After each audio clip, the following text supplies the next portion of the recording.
Bueno, pues empezamos. Se oye, ¿no? Con una casi puntualidad desconocida. Vamos a empezar a este tercer jueves del Frente Cívico en el Rey Heredia. Sabéis que ya hemos tenido dos. El primero en el que tuvimos a Julio Anguita aquí dando la charla. Un segundo en el que hablamos del TTIP con el compañero Jorge, que presentó. Y bueno, y hoy tenemos la suerte de que nos visite Olga Rodríguez. Iba a ser el jueves pasado. Bueno, sabéis que los jueves del Frente Cívico son los primeros jueves de cada mes.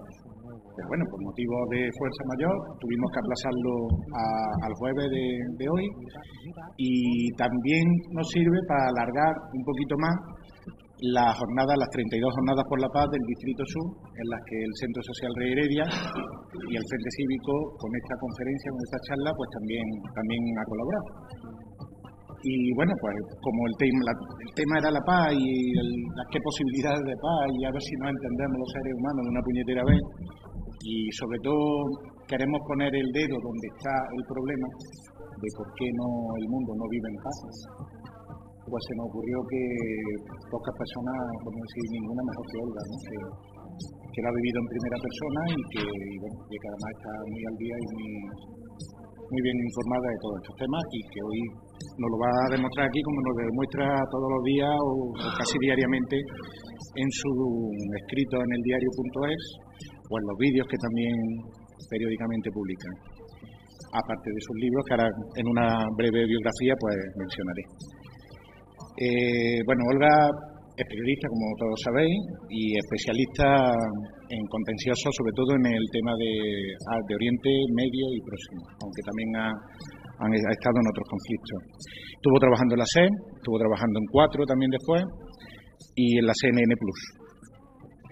Luego ha estado también colaborando puntualmente con El País, con Público, en Radio Nacional de España, y fue cofundadora del diario.es, donde actualmente es adjunta al director, que es Nacho Escolar, como también sabréis. Estuvo enviada pues, en países como Afganistán, Estados Unidos, Egipto, Irak, Israel, Jordania, Kosovo, Líbano, México, Siria, Palestina, Yemen. No sé si me olvidaré de alguno que no haya encontrado por ahí, que ella ahora lo diga. Y bueno, pues en 2003 tuvo la mala suerte de estar trabajando en la guerra de Irak, ¿no? En la intervención militar en Irak. Incluso, pues, cualquiera que se meta por internet y ponga su nombre, pues verá fotos en el tristemente famoso Hotel Palestino, ¿no? Que tan malos recuerdos nos trae, y a los españoles también, y a las españolas por el fallecimiento de José Couso.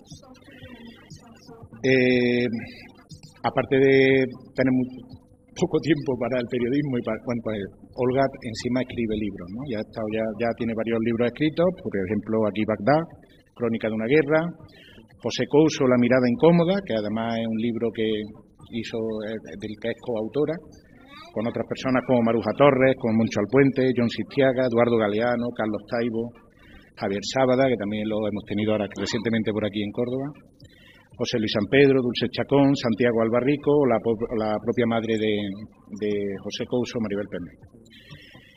Otro libro de Olga, El hombre mojado no teme la lluvia, Voces de Oriente Medio, Yo muero hoy, La revuelta en el mundo árabe, y Karama, La revuelta árabe.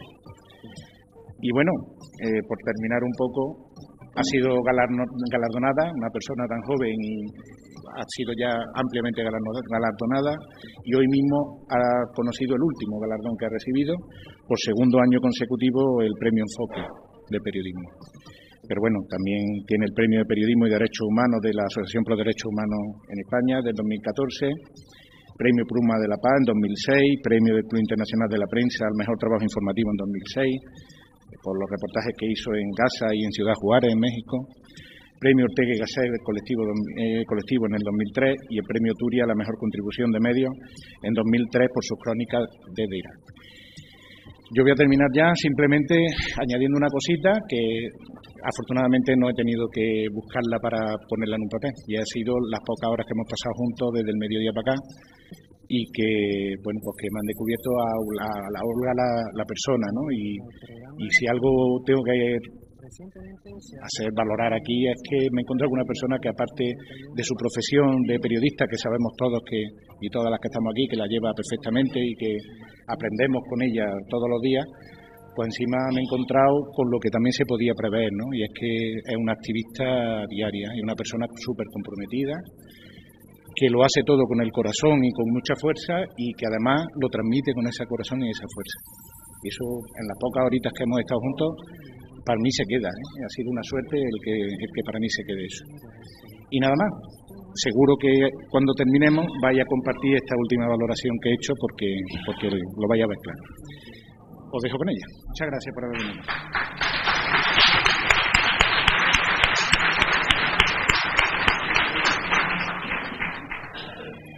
Pues muchas gracias, es un placer, qué bonita presentación. No sé si es que tengo hoy el día sensible, pero me has emocionado un poco.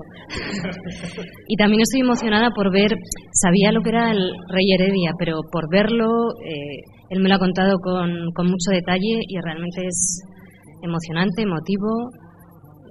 Lo contaré en Madrid porque cuando hay noticias buenas hay que contarlas y transmitirlas, ¿no? Que ya tenemos muchas malas. Y me ha encantado el proyecto y me ha encantado el sitio, y que haya sitios y lugares tangibles de reunión y de encuentro y de actividad es algo fundamental para todos y todas, ¿no? En estos tiempos que corren. La paz, la verdad es que me habéis puesto un título tan amplio que es algo, podríamos hablar la paz, o sea, para hablar de la paz hay que hablar de todo, ¿no? Como especializada en una zona donde lamentablemente se concentran muchas guerras en las que participan en realidad no solo los actores internos y regionales de Oriente Medio y Oriente Próximo, sino también actores internacionales que en muchos casos son nuestros propios gobiernos, pues trataré de dar unas cuantas pinceladas sobre la situación en esa zona. Pero antes de entrar en ello, venía ahora recordando una vez que estuve trabajando en Etiopía, con esto del concepto de la paz, ¿no? Y le pregunté a un hombre de una tribu que habían sufrido desde hambruna hasta unos cuantos conflictos internos, que era para ellos la paz, y me contestaron que la paz era no tenerle miedo a las serpientes. Las serpientes las tenemos en forma de armas, en forma de guerras de poder, las tenemos en forma de represión y de opresión, de precariedad y de desigualdad. Hay muchas formas de guerra o muchas formas de ausencia de paz. Pero entrando ya en lo que es el territorio exclusivamente militar, tenemos también guerras que son cada vez, teóricamente nos resultan más lejanas, pero son guerras en las que nuestros gobiernos participan, ¿no? Y tenemos una situación actual en la que cada año crece la venta de armas en el mundo y en la que las empresas armamentísticas juegan un papel fundamental y son un actor clave y fundamental en la política en nuestro planeta. Al igual que la política cada vez se privatiza más y no está en manos solo de aquellos que se dedican a lo público, es decir, de los políticos, y digo que se privatiza porque en ella participan think tanks, lobbies, empresas que condicionan la política, multinacionales, por supuesto empresas armamentísticas y también empresas de relaciones públicas que condicionan la toma de decisiones y que condicionan también la forma de comunicar de unos y otros. Y pongo un ejemplo, el otro día escribía un artículo titulado ¿Qué tienen en común la monarquía absolutista de Arabia Saudí, el gobierno de Irak y Hillary Clinton, por ejemplo, ¿no? Bueno, pues que comparten asesor, Podesta, una empresa estadounidense de relaciones públicas que no tiene ningún pudor en asesorar y trabajar para uno y para su contrario, ¿no? Y en este sentido esto también explica cómo determinadas decisiones políticas están condicionadas, ¿no? Actualmente España es el séptimo exportador de armas en el mundo y Estados Unidos, Rusia, China, Alemania y Francia son los 5 primeros. Y solo ellos copan el 83% de venta de armas en todo el mundo. Casualmente estos 5 países que he nombrado son integrantes fijos del Consejo de Seguridad de Naciones Unidas. Ese organismo que teóricamente tiene entre sus objetivos velar por la paz mundial. Y luego tenemos a lo que son los grandes aliados en determinadas zonas de conflicto de determinados gobiernos, de determinadas potencias.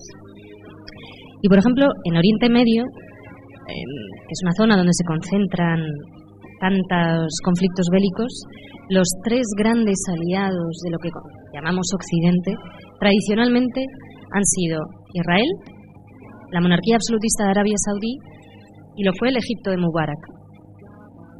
Esto es muy significativo a la hora de analizar los movimientos en la región y también los movimientos de nuestros propios gobiernos.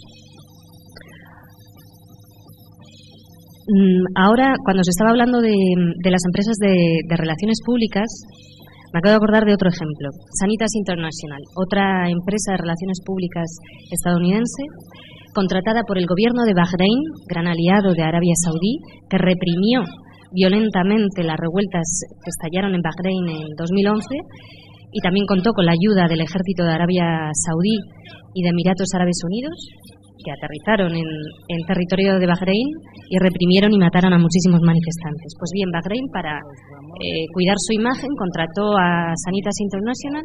Sanitas International, a su vez, contrató un espacio en el periódico The Washington Times y en ese espacio publicó un artículo defendiendo a la monarquía de Bahrein, Charles Moore, que al mismo tiempo que había sido militar estadounidense y que en la actualidad es director ejecutivo de Lockheed Martin, que es la mayor empresa de armas del mundo. Es decir, que tenemos en un caso muy concreto y en un ejemplo muy concreto tres actores: Bahrein, un gobierno represor; una empresa estadounidense de relaciones públicas, Sanitas International, comprando espacio mediático en un diario estadounidense de tirada nacional; y contando con la inestimable ayuda del director ejecutivo de la mayor empresa armamentística del mundo. Estos son los mecanismos y las dinámicas cotidianas mediante las cuales funciona el mundo en la actualidad. Y en una zona como Oriente Próximo y Oriente Medio, que estuvo muy condicionada, como sabéis, por el colonialismo, en una época en la que pues algunos de los gobiernos europeos como Reino Unido, Francia, fueron metrópolis y ocuparon militarmente determinadas zonas, ahora está marcada más por el neocolonialismo. ¿Qué es el neocolonialismo? La intervención no tanto militar y de ocupación, sino la intervención económica y política. Oriente Medio, tal y como lo conocemos con las fronteras actuales que tiene, nace como tal, esas fronteras actuales, esa composición actual, en 1916, cuando Francia y Reino Unido, a través de un acuerdo secreto, el acuerdo de Sykes-Picot, se reparte el pastel de Oriente Próximo y Oriente Medio, trazando fronteras a su antojo y repartiéndose el control de determinadas zonas. A partir de ese momento, por ejemplo, Francia, que controla, que se hace con Siria, con el control de Siria y Líbano en 1916. Hay una musiquilla por ahí, no sé si... Es que me está despistando un poco. En el altavoz, Ya está. Bueno, pues Francia toma control de... Reino Unido y Francia se reparten el pastel de Oriente Medio, como os decía, ¿no? Reino Unido se queda con el control de Palestina, de Irak, y Francia se queda con el control de Líbano y de Siria. Francia se decide partir Líbano y Siria para poder controlar mejor la zona. Esto que os voy a contar es porque en la actualidad vemos que hay muchas lecturas que tratan de reducirnos la realidad de esta zona tan marcada por los conflictos a una cuestión de sectarismo, a una cuestión de guerra de religión que enfrenta a los chiíes contra los suníes, ¿no? Y evidentemente el sectarismo existe y además hay actores interesados en azuzarlo y está creciendo. Pero lo cierto es que lo que pasa en Oriente Medio y Próximo es lo que nos puede pasar en tantos otros sitios. Es decir, es una zona castigada por la pobreza, en la que en los últimos años ha aumentado muchísimo la desigualdad y luego explicaré por qué. Y es una zona además castigada también por las intervenciones militares de actores regionales e internacionales. Cuando se reduce la realidad de Oriente Medio y Próximo a una cuestión de enfrentamientos entre chiíes y suníes, se está faltando a la verdad y se está tratando de simplificar una realidad que es mucho más compleja. No se puede hacer un análisis de ninguna realidad sin tener en cuenta los factores políticos y socioeconómicos. El sectarismo ha sido azuzado por actores regionales que están interesados en dividir a las poblaciones de la zona y por actores internacionales. Y uno de los primeros ejemplos lo tenemos en Líbano, con Francia. En los años 1920, cuando Francia, ya como metrópoli, controla Líbano, decide imponer un sistema político de cuotas en la que el reparto del poder está en función de la pertenencia a una secta u otra. De este modo, reparte escaños entre suníes, chiíes y cristianos. De este modo, reparte puestos, jefe del Parlamento, presidente y primer ministro. Y de este modo fomenta, evidentemente, el enfrentamiento entre las diferentes sectas. Y es algo que termina trasladándose a la sociedad. Esto que Líbano lo hizo en los años 20, que Francia lo hizo en Líbano en los años 20, Estados Unidos lo hizo en Irak en 2003. Fomentó el reparto del poder por cuotas y por sectas y, por lo tanto, fomentó el enfrentamiento entre diferentes sectas y religiones en el país. En un país como Irak, en el que más de un tercio de los matrimonios eran mixtos y en el que no había una tensión sectaria tangible o importante, ni muchísimo menos, ¿no? Cuando Estados Unidos invade y ocupa Irak en 2003, pues se producen grandes matanzas, se produce una represión contra la población y se registran torturas. El ejército estadounidense sistemáticamente... Sigue la música, ¿no? Es que me estoy rayando un mogollón. Bueno, voy a hacer como que no existe, a ver si me... El ejército estadounidense, como sabéis, realiza detenciones arbitrarias. Los que trabajábamos en Irak por aquel entonces tenemos muchísimos amigos que fueron asesinados, que fueron torturados, que desaparecieron durante largo tiempo en cárceles secretas como la de Abu Ghraib o la de Camp Bucca. Era un secreto a voces, ¿no?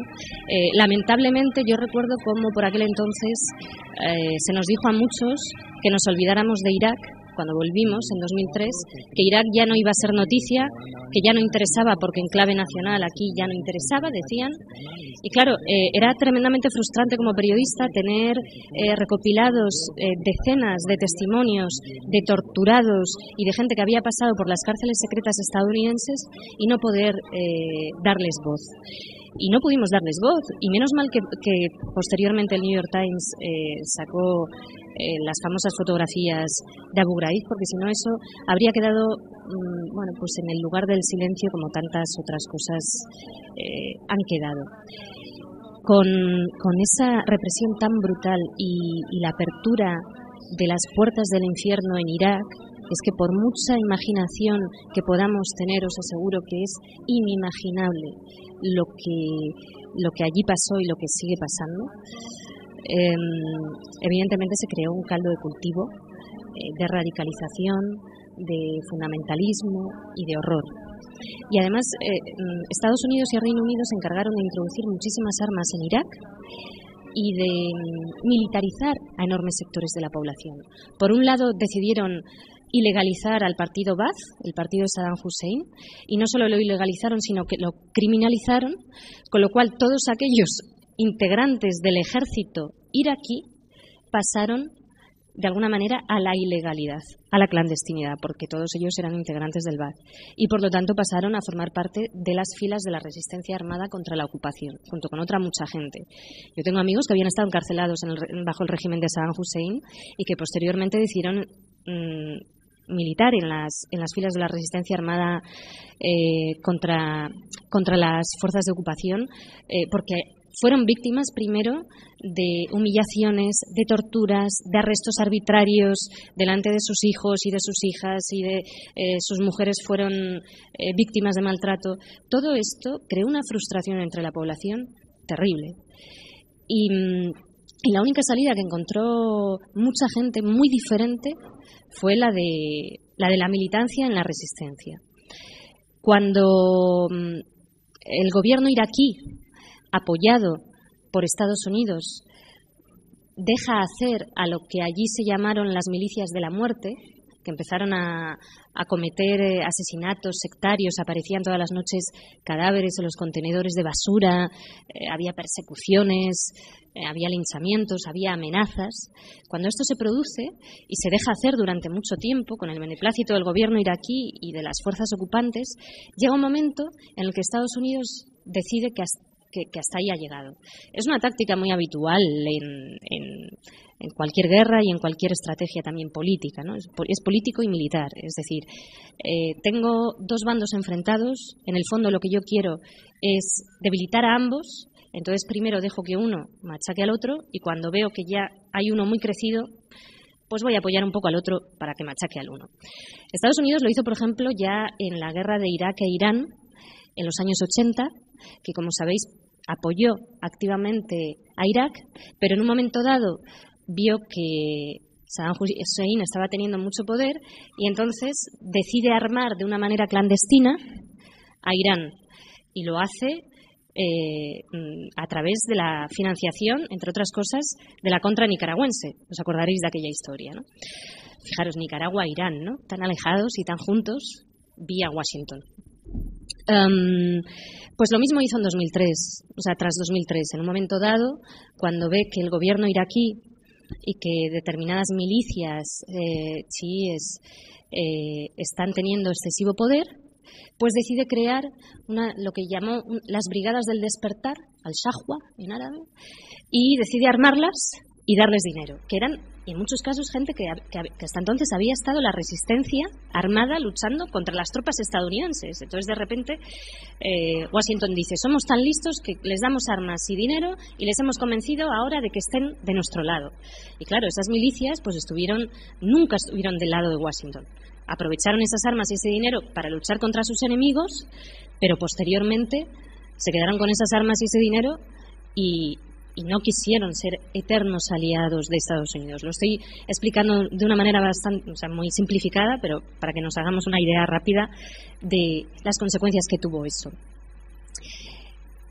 Algunos de los integrantes actuales del conocido ISIS o Estado Islámico o Daesh o como queramos llamarlo son ex-integrantes del ejército iraquí de Saddam Hussein y del partido Ba'ath.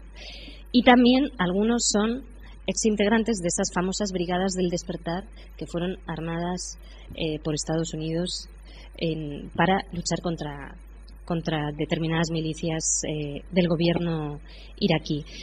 Mucha de esa gente pasó por las cárceles secretas estadounidenses. Fue torturado, familiares suyos fueron asesinados y tras ello, pues decidieron organizarse primero dentro de una organización, después de otra y finalmente decidieron crear esto que ahora llaman ISIS o Estado Islámico, que nace al calor de esa ocupación iraquí, que nace al calor de ese infierno y de ese horror y que posteriormente, cuando estallan las revueltas sirias en 2011, aprovechan el caos que esas revueltas generan en Siria para cruzar la frontera y hacerse con control de determinados territorios también en el país vecino en Siria.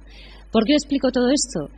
Porque una de las cuestiones actuales que está marcando toda esa región y que va a tener consecuencias terribles también para nosotros y que está teniendo consecuencias terribles para mucha gente, porque si los refugiados están como están es también debido a eso, tiene que ver con algo que fue impulsado fundamentalmente por Londres y por Washington en Irak. Del mismo modo que tenemos ese ejemplo, tenemos el ejemplo de la alianza entre Washington y Arabia Saudí desde los años 50, evidentemente motivada por la riqueza petrolífera de Arabia Saudí y que continúa hasta hoy. Una alianza que tiene consecuencias nefastas porque la amistad de Washington y de Arabia Saudí, los intereses que comparten, las alianzas que mantienen, suponen que Washington y sus aliados europeos hagan la vista gorda ante auténticas atrocidades que la monarquía absolutista de Arabia Saudí comete en territorio interno y también en toda la región. Arabia Saudí ha aprovechado las revueltas árabes para crecerse como actor regional influyente, tiene los brazos muy alargados y ha actuado de manera indirecta activamente en Siria, introduciendo armas, en Egipto, tratando y apoyando un golpe de Estado del que ahora hablaré, en Bahrein, en todos los países del Golfo, etcétera, y también en Líbano. Y por lo tanto, pues es algo que hay que tener en cuenta. Y luego está ese tercer actor del que os hablaba, Israel, que lleva cometiendo una ocupación ilegal y una discriminación que es en realidad como una especie de apartheid de facto contra la población palestina, que es otra de las grandes patas y de los grandes aliados de Occidente en la región, y las consecuencias de esa alianza son también desastrosas, y luego, si queréis, en el debate pues podemos comentarlas y podemos analizarlas a grandes rasgos. En estos momentos, desde el estallido de las revueltas árabes, que sirvieron para que aquí en el llamado Occidente hubiera sectores que descubrieran que los árabes no son extraterrestres, que para empezar hay árabes que no son musulmanes, porque hay árabes cristianos, que hay árabes que son ateos, que hay árabes que son de izquierdas, que hay árabes feministas, que hay musulmanes laicos, y que no son una sociedad de extraterrestres, sino que era gente que estaba pidiendo en 2011 pan, libertad y justicia social. Esas eran las consignas que se corearon fundamentalmente en Túnez y en Egipto, y que es gente que lo que quiere es una vida digna como cualquier ser humano. Y tratar de reducir a las poblaciones árabes y musulmanes a una cuestión de barbudos fundamentalistas y mujeres sumisas es algo absolutamente terrorífico y que se aleja mucho de la realidad, ¿no?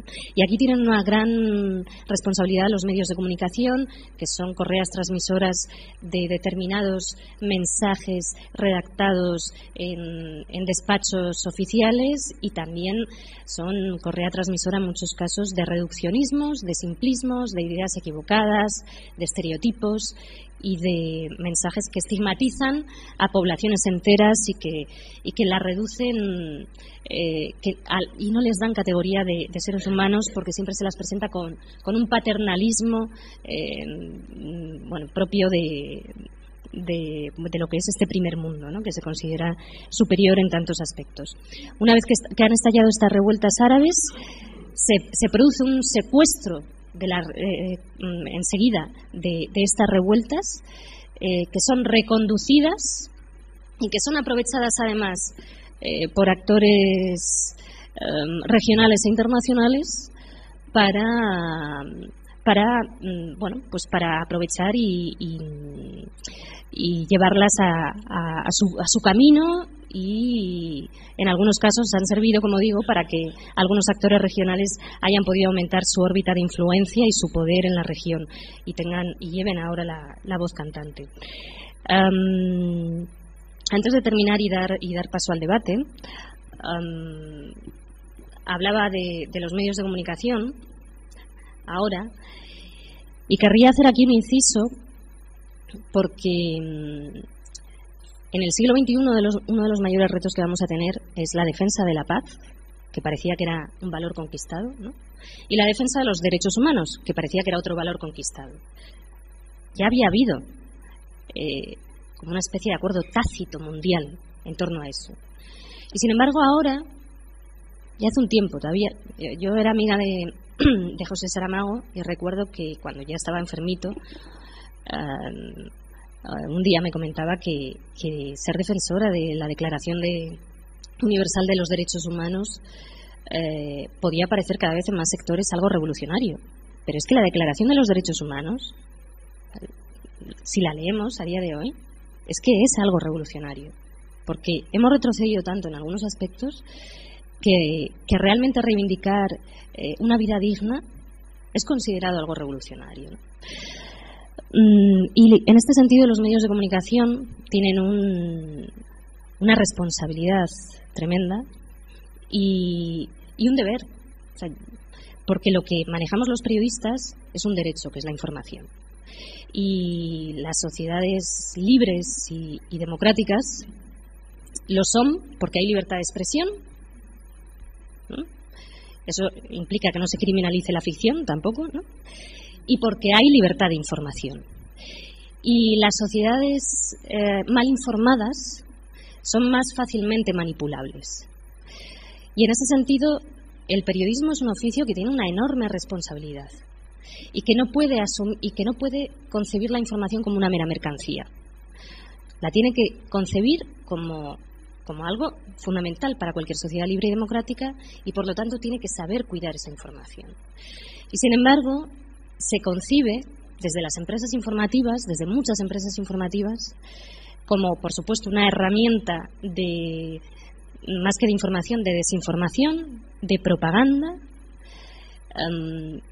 y como una mercancía.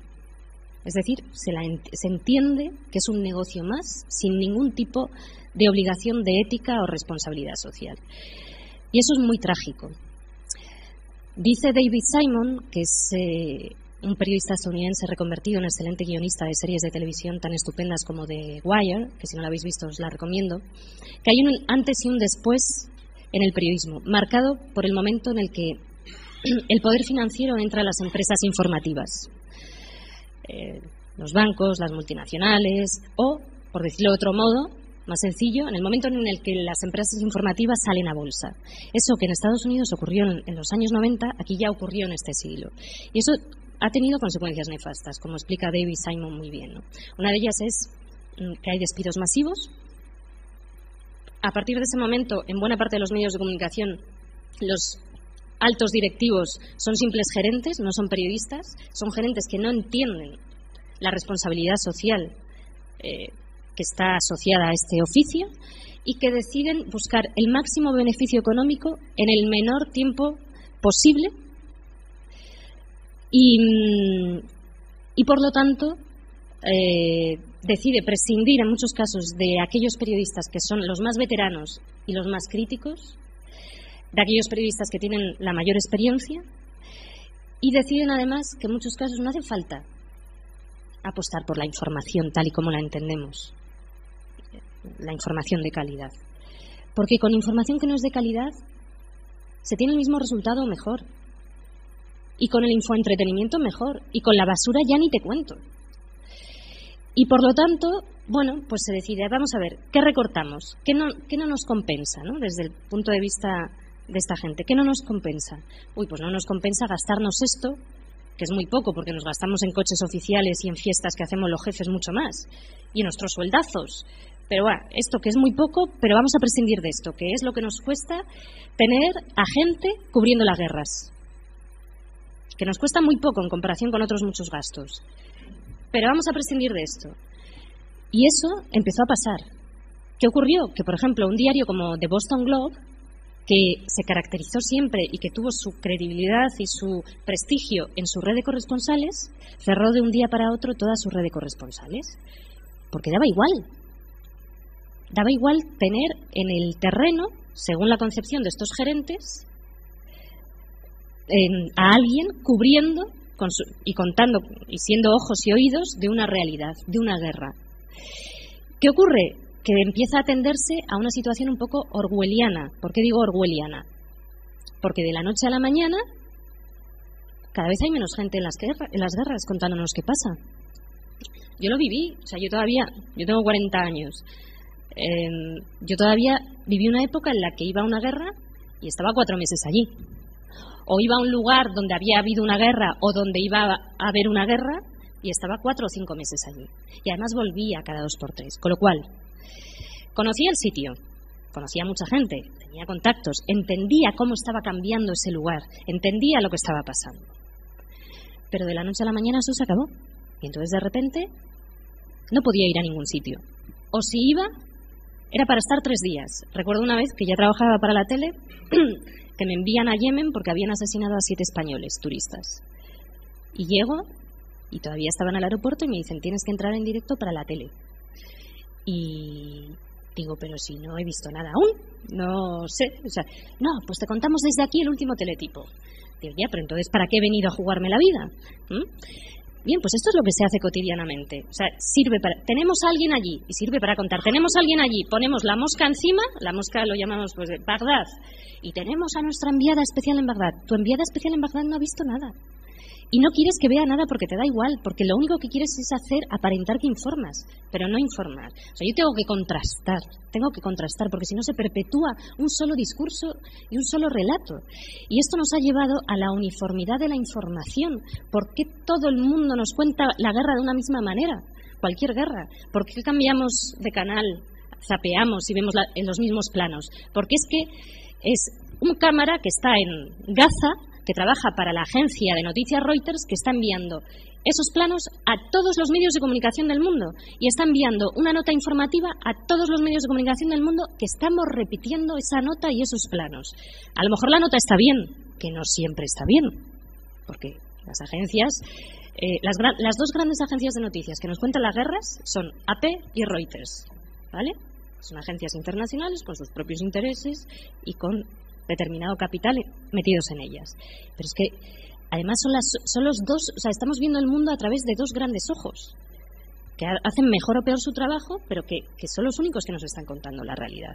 Por eso, o sea, como ciudadanía que sois, exigid que cada medio de comunicación tenga sus propios ojos y sus propios relatores que puedan tener tiempo para contrastar esos mensajes que muchas veces salen directamente como notas propagandísticas de los bandos implicados en las guerras, ¿no? Y esto que en España empezó a pasar ya en este siglo ha tenido consecuencias catastróficas. Por eso a veces sentimos que nos faltan datos para entender qué pasa en muchos sitios, ¿no? Porque claro, realmente es que claro que nos faltan datos. Y es que cada vez hay menos testigos, periodistas y oculares de lo que está ocurriendo. Recuerdo ya una anécdota en Bagdad en 2003, un día que Estados Unidos bombardeó un mercado y mató a muchas mujeres y niños. Y casualmente yo pasaba por allí, oí un bombazo, me quedé medio sorda y tal, y ya, bueno, pues empecé a ver cuando empezó a despejarse la humareda lo que había ocurrido. Y entonces llamé a la redacción, por aquel entonces trabajaba para la cadena SER, y les pedí que me dieran paso en el Hoy por Hoy de Gabilondo para contar esto, ¿no? Había contado como 37 cadáveres, había trozos de... Bueno. Y me cogió el teléfono una compañera que es muy buena periodista y es amiga mía además, pero las dinámicas están tan viciadas y se nos exige que estemos tantas horas metidos entre cuatro paredes, alejados de la realidad, pendientes de los teletipos que caen, y que estemos haciendo churros en vez de información y llenando huecos y espacios, que lo que me dice esta compañera, excelente periodista, es: acaba de salir un teletipo de Reuters urgente que el alto mando estadounidense en Doha, que es donde estaba el CETCOM, ¿no? Ahí, dice que una gran tormenta de arena detiene el avance de las tropas estadounidenses durante unos días. Que además eso luego fue mentira, que ahora hablaremos de eso, ¿vale? Eso fue una estrategia de las tropas estadounidenses que usaron a sus periodistas empotrados y su propia portavocía para decir que paraban, cuando en realidad no paraban y seguían, ¿vale? Para que su enemigo pensara que había parado. Y todos los periodistas empotrados haciendo de transmisores de la propaganda estadounidense. Y yo le digo, vale, muy bien, pero es que mira, yo no estoy en Doha, no escuchaba a este militar decir eso, para eso ya estáis en Madrid y podéis informar de eso, tampoco estoy donde están las tropas estadounidenses, porque yo estoy con la población civil en Bagdad, viendo lo que ocurre aquí. Con lo cual, y te estoy diciendo que acaba de haber un crimen de guerra, directamente, o sea, y estoy viéndolo, entonces voy a contar esto. No, es que esto es muy importante porque ha salido un teletipo urgente, porque realmente cuando, incluso como lo ves, como te sale la pantalla urgente y hay una luz verde que hace bum, bum, bum, bum, ¿no? Esto es tremendo, ¿no? Y entonces, en el boletín informativo me dieron paso por... El alto mando central estadounidense acaba de decir que se van a parar porque hay una tormenta de arena. Y bueno, yo evidentemente conté lo que estaba viendo y dije, bueno, eso es lo que... Estoy en Bagdad, estoy en el mercado de Al-Saha, he contado 37 cadáveres, ha habido un bombardeo estadounidense en una zona civil donde no hay ningún edificio oficial ni ningún edificio militar en todo el barrio, etcétera. Media hora después llegan los compañeros de Reuters, Paul, que luego resultó herido en el ataque estadounidense contra nuestro hotel, y otros 2. Llegan a la zona, ven lo ocurrido y desde allí mismo rápidamente envían un teletipo urgente a todas las redacciones de los medios de comunicación del mundo con bombardeo estadounidense sobre un mercado de civiles. 40 y pico muertos ya había. Y entonces me llaman corriendo desde la redacción de Madrid. Acaba de salir un teletipo urgente que ha habido un bombardeo contra un mercado de civiles. Digo, coño, pero si lo he contado en el boletín. Y claro, el lío es tal que nadie de mis compañeros me habían oído que había contado eso. Quiero decir, y esto todavía era 2000, quiero decir, imaginaros cómo son las dinámicas de trabajo, cómo el hecho de que se haya prescindido cada vez más de corresponsales. La figura de corresponsal aquí en España, por ejemplo, es una figura en extinción. Y los propios enviados especiales, que al final se está tan pendiente de esas 2 grandes agencias que son las únicas que nos cuentan las guerras demasiadas veces, ¿no? Con consecuencias a veces catastróficas, porque no nos enteramos, no terminamos de entender dónde está la clave y las causas, ¿no? Y bueno, el periodismo no es solo el relato de lo inmediato. El periodismo tiene que ser el contexto y la explicación también, porque si no es periodismo, si no es, bueno, pues otra cosa. Y bueno, pues si queréis con esta anécdota termino haciendo la reflexión de que lo que os decía antes, la paz y los derechos humanos son los 2 grandes retos que tenemos en este siglo, en un momento en el que sectores de la población y algunos políticos instrumentalizan, por ejemplo, la crisis de los refugiados. Cómo gestionemos la situación de los refugiados en nuestro continente marcará mucho lo que vayamos a ser en las próximas décadas, y deberíamos ser muy conscientes de que hay muchas formas de guerra. La represión, la opresión, la xenofobia, la discriminación, la propia desigualdad y precariedad también es una forma de guerra. Nos bombardean de muchas maneras y no solo nos pueden declarar la guerra con balas, sino tenemos ante nosotros otras muchas guerras, ¿no? Y cómo se gestionan esas otras guerras que tenemos en nuestros propios territorios condicionará que en el futuro podamos tener una paz real o, por el contrario, podamos tener una guerra real y con balas de verdad. Y por romper una lanza en favor o en recuerdo de tanta gente que en Oriente Próximo y Medio se jugó la vida en 2011 y a veces la perdió, quisiera recordar cuando en 2011, el 15 de mayo de 2011, yo acababa de llegar del Cairo, que había estado allí unos meses, cubriendo pues las revueltas allí, la caída de Mubarak, la resistencia de Israel y Arabia Saudí a que cayera Mubarak, su gran aliado, la posterior represión de los militares egipcios contra los manifestantes cuando ya había caído Mubarak, pero todos los medios de comunicación se habían ido a cubrir Libia y ya nadie se acordaba de Egipto. En esos días estábamos muy pocos periodistas occidentales en el Cairo y hubo auténticas matanzas y encarcelamientos de activistas, no solo integrantes de los hermanos musulmanes, sino activistas de diversas organizaciones de izquierdas que a día de hoy algunos siguen en prisión y otros fueron arrestados posteriormente tras el golpe de Estado de 2013, un golpe de Estado que muchos de nuestros gobiernos occidentales se negaron a llamar golpe de Estado y lo legitimaron, y posteriormente, por ejemplo, al-Sisi, el golpista, ahora presidente de Egipcio, fue recibido aquí con todos los honores. Pues bien, en aquella época, como digo, yo acababa de llegar a Madrid y fue la manifestación del 15M y esa noche en Madrid unos 30 chavales decidieron acampar en la Puerta del Sol. Y uno de ellos, al que yo le había dado unas clases en unos talleres unos años atrás, me telefoneó y me dijo: vamos a dormir en Sol, vamos a acampar. Y te llamo porque queremos saber cómo lo hicieron en Tahrir, en el Cairo. ¿Cómo lo hicieron? ¿Cómo se organizaron? ¿Qué comisiones crearon? Y Posteriormente yo me acordé de esta anécdota que me parece interesante porque, claro, en el ideario de esos chavales estaba lo que había ocurrido meses atrás en Túnez o en Egipto. Y también me llamó la atención en aquellos primeros días en la acampada de sol, en el 15M, que las únicas banderas que había eran las banderas de Túnez y Egipto que alguna chavalería llevó en homenaje a esos manifestantes de Túnez y Egipto y a esos activistas que se jugaron la vida saliendo a la calle en plenas dictaduras exigiendo pan y justicia social, ¿no? Posteriormente, el movimiento Occupy Wall Street en Estados Unidos se definió a sí mismo como un movimiento inspirado en el movimiento de los indignados europeos y en las revueltas árabes.